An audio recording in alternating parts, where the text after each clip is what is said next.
Howdy, howdy. This is Mr. Potter. In our previous lesson, we introduced the idea of Taylor series and Maclaurin series, and we talked about a few series that we really need to be very familiar with. So I want to recap those real quick. The first is that if I want a function that's equal to sine of x, a Taylor series that would be equal to that, or a Maclaurin series would be starting at n equals 0 to infinity of negative 1 to the n power times x to the 2n plus 1 power over 2n plus 1 factorial. And my interval of convergence is actually from negative infinity to infinity, which is really helpful for me. Now, it's easy to remember this because sine is an odd function. So I'm only dealing with odd powers and odd factorials. The second one we introduced was the Taylor series for cosine about x equals 0, or the Maclaurin series for cosine. So this is the sum from n equals 0 to infinity of negative 1 to the n x to the 2n over 2n factorial. And again, my interval of convergence for this series is from negative infinity to infinity. So here's another polynomial that gives me cosine. Cosine is easy to remember because cosine is an even function, and I'm dealing with even exponents and even factorials. And the third one that we discovered yesterday was the Maclaurin series for the exponential function e to the x. And this is the sum from n equals 0 to infinity of x to the n power over n factorial. Notice that at e to the x, the graph of that function is neither even nor odd. And so I'm dealing with neither evens nor just odds. I'm dealing with all powers of n and all n factorials in my denominator. So we're actually going to be taking these as well as some other functions. We're going to talk about some of the applications that we have for Taylor and Maclaurin series. So the very first one I want to do is I want to estimate cosine of 1, and I want to use a fourth degree Taylor polynomial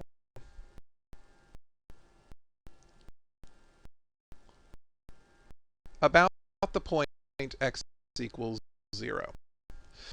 So since I'm looking for a fourth degree Taylor polynomial, I need to look at my cosine function that we just talked about. But I only need to go up to the fourth power.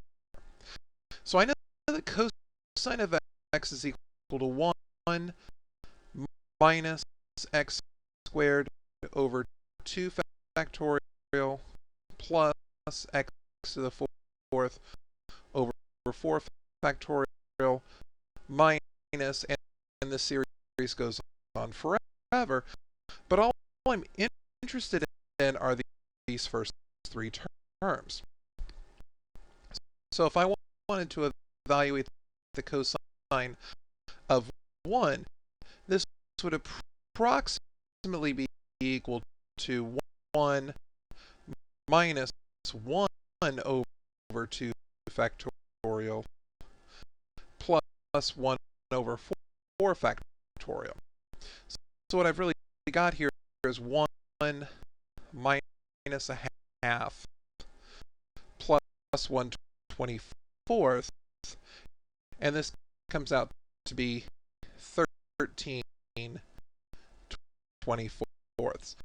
So this is my cosine of 1 using a 4th degree Taylor polynomial centered at x equals 0. Now this is a reasonable approximation here. I'm dealing with something that's just a little bit more than half, and this ends up being like 5.2 or 5.3. So I've got a pretty good estimate. It's a good estimate for just doing some simple mathematics with it. So that's what I need to do. I need to look at a polynomial that represents what they're asking for. In this case, I need a 4th degree polynomial, a Taylor polynomial centered at x equals 0. And I'm just going to substitute the value that I know. I know that x equals 1. So I'm substituting everywhere I see an x. I'm replacing it with 1. And then it's just a matter of evaluating that polynomial. So I want to do another example like this. I want to estimate e squared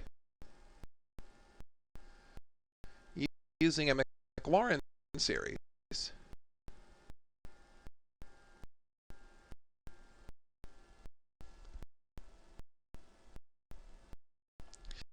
And so I know that the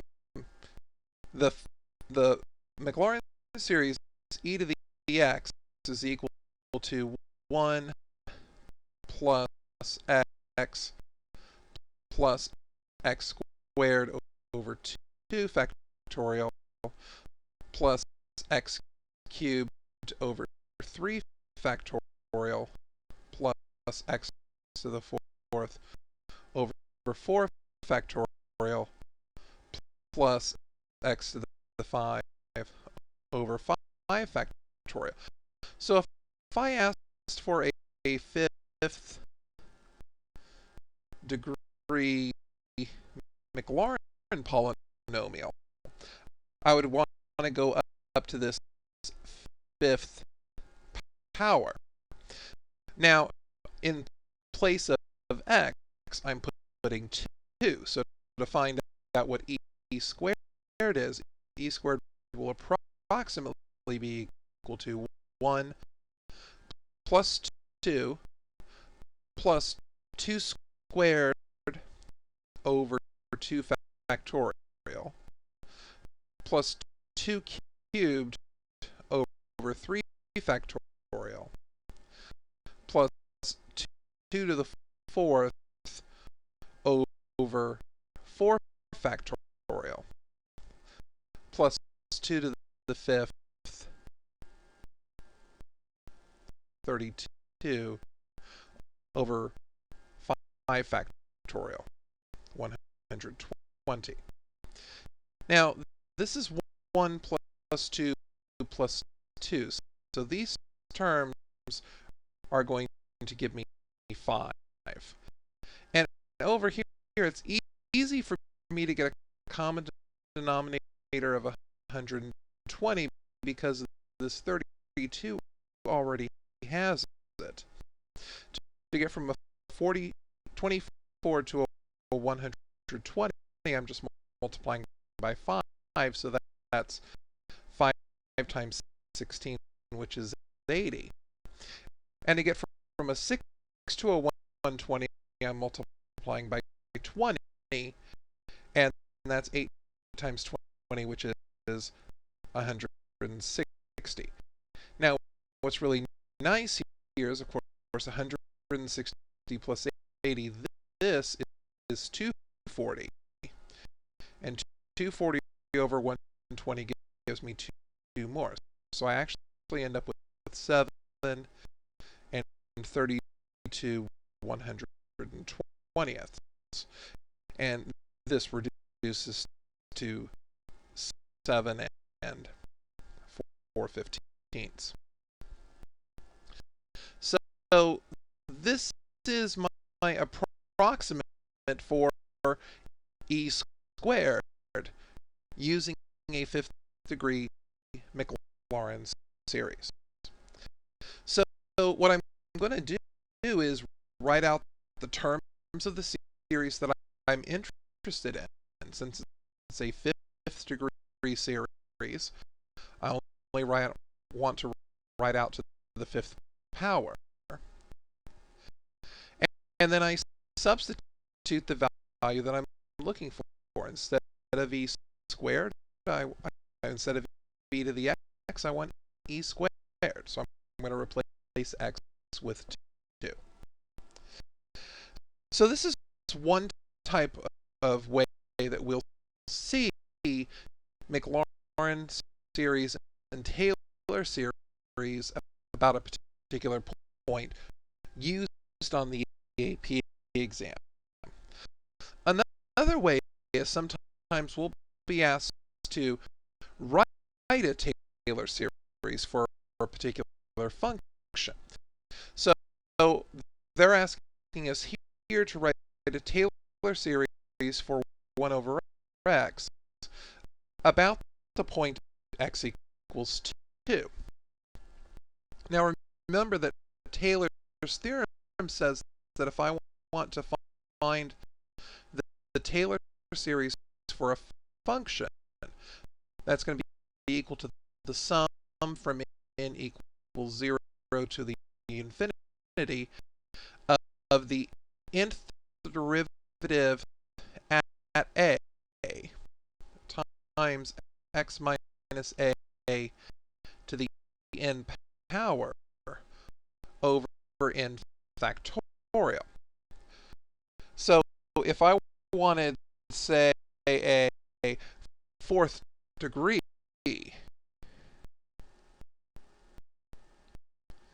Taylor polynomial, I'm going to need to go from n equals 0 to n equals 4 to get that 4th degree. So I'm going to have to figure out what f of x is, what f prime of x is, what f double prime of x is, what the 3rd derivative is, and what the 4th derivative is. So for 1 over x, my function is 1 over x. The derivative of that is negative 1 over x squared. The derivative of this is going to be a positive 2 over x cubed. The derivative of that would be a negative 6 over x to the 4th. And the derivative of that would be a positive 24 over x to the 5th.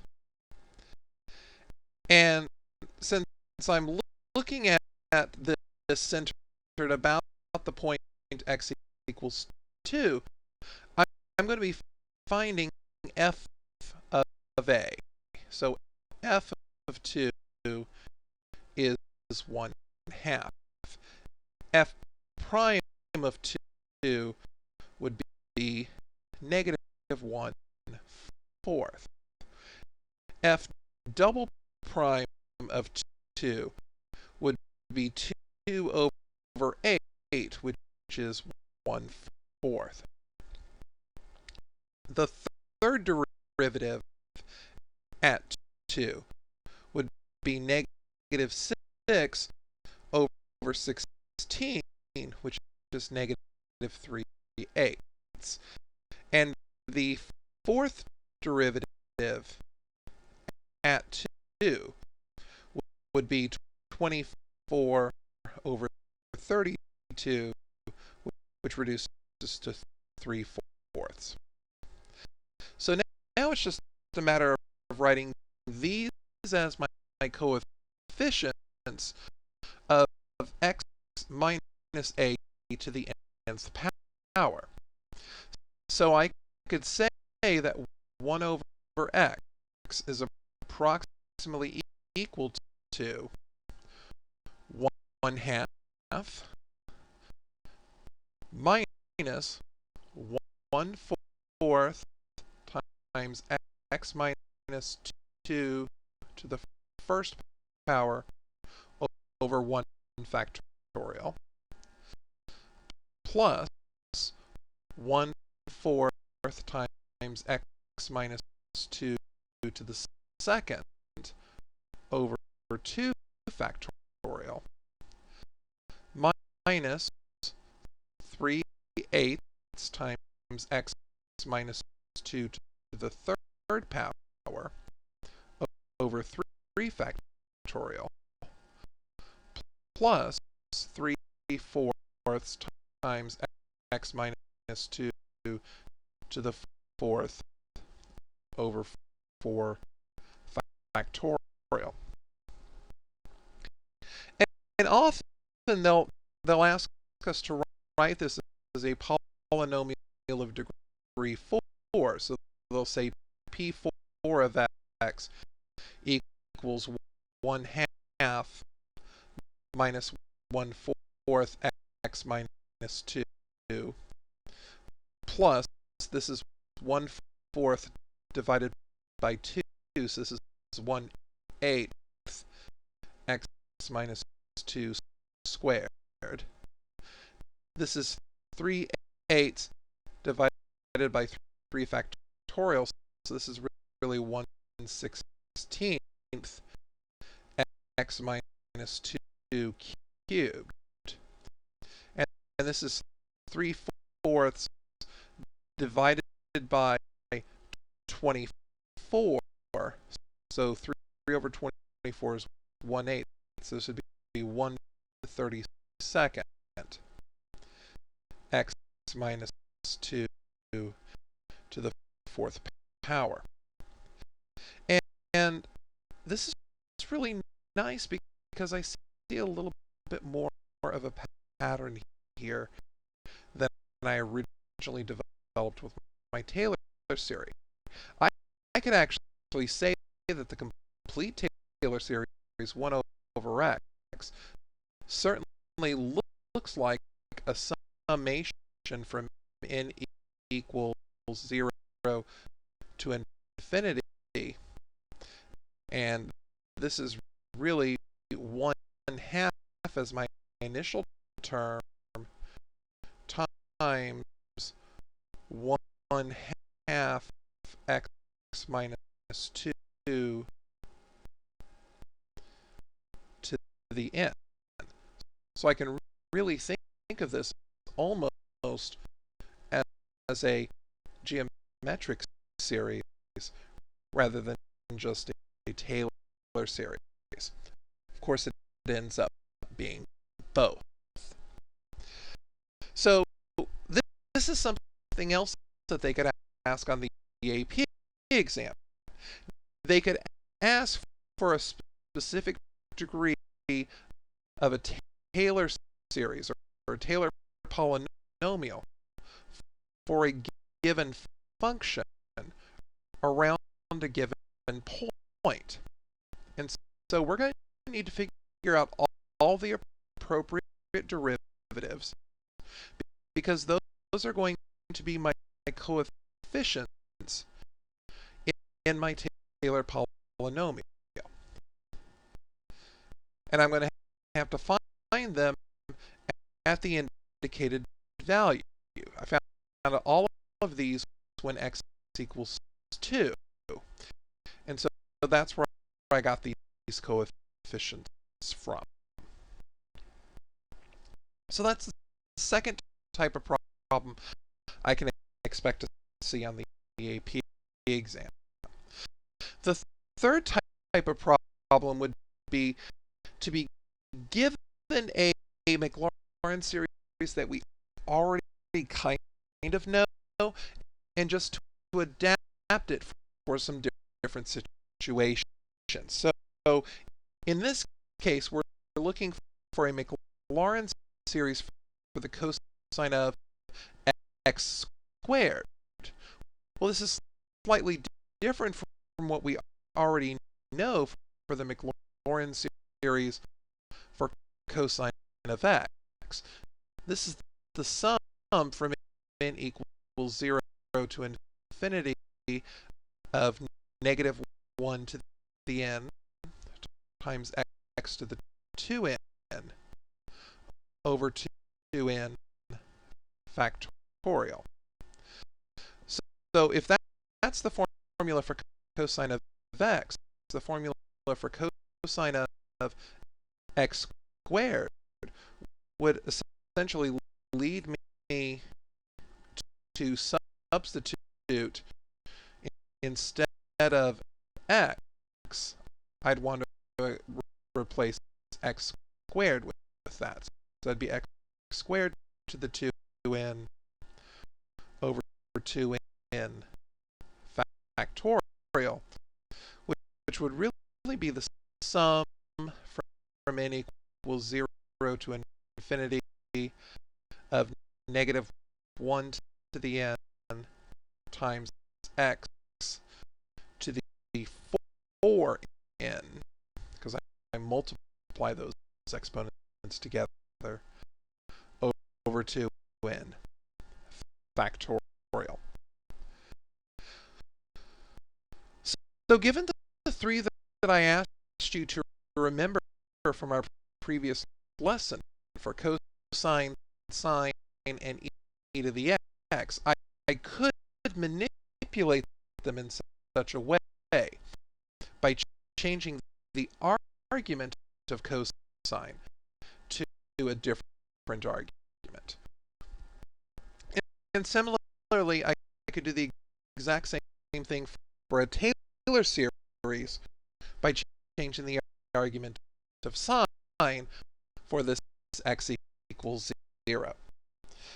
So I know the Taylor series for sine. I know that sine of x is equal to the sum from n equals 0 to infinity of negative 1 to the n times x to the 2n plus 1 power over 2n plus 1 factorial. But I'm interested in the sine of 3x minus 5. So this has got to be the sum from n equals 0 to infinity of negative 1 to the n times 3x minus 5 to the 2n plus 1 power over 2n plus 1 factorial. And once I write this Taylor series as a summation, as a sigma notation, it's really easy for me to write something down. Like if they asked the first three terms, they'll often ask for the first three non-zero terms.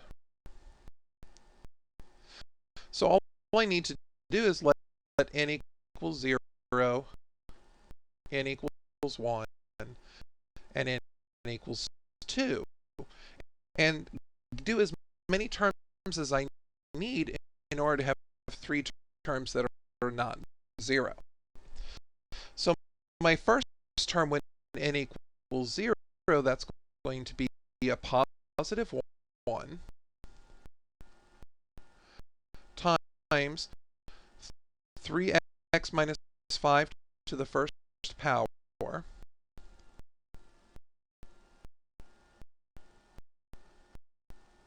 over 1 factorial. So this is really just 3x minus 5.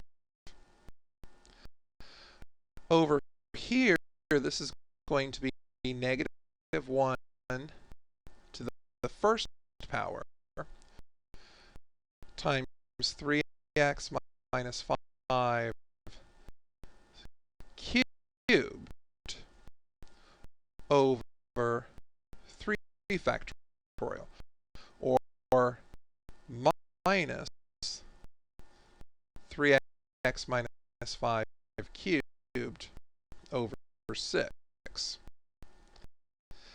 And for n equals 2, I have negative 1 squared, which is 1, times 3x minus 5 to the fifth over 5 factorial. So this would be 3x minus 5 to the fifth over 120. So this would be my polynomial of degree 5 that I'm looking at here. And so this is one way that I have of looking for applications of Taylor series. I'll either use a Taylor series to approximate a trig value or an exponential value or a logarithmic value or a reciprocal value, and use substituting the first 4 or 5 or 3 terms to figure out what that approximate value would be. Another way that I could do is be given some arbitrary function with some offset and use Taylor's theorem to figure out the first 4 or 5 or 6 terms, even come up with a general solution for it. Or I can use Taylor's series to adapt sine, cosine, and e to the x into more convoluted functions by changing the argument. So that's 3 different ways that I can see these Taylor series and these Maclaurin series used on the AP exam. So this is Mr. Potter. Thank you for watching. Have a great day.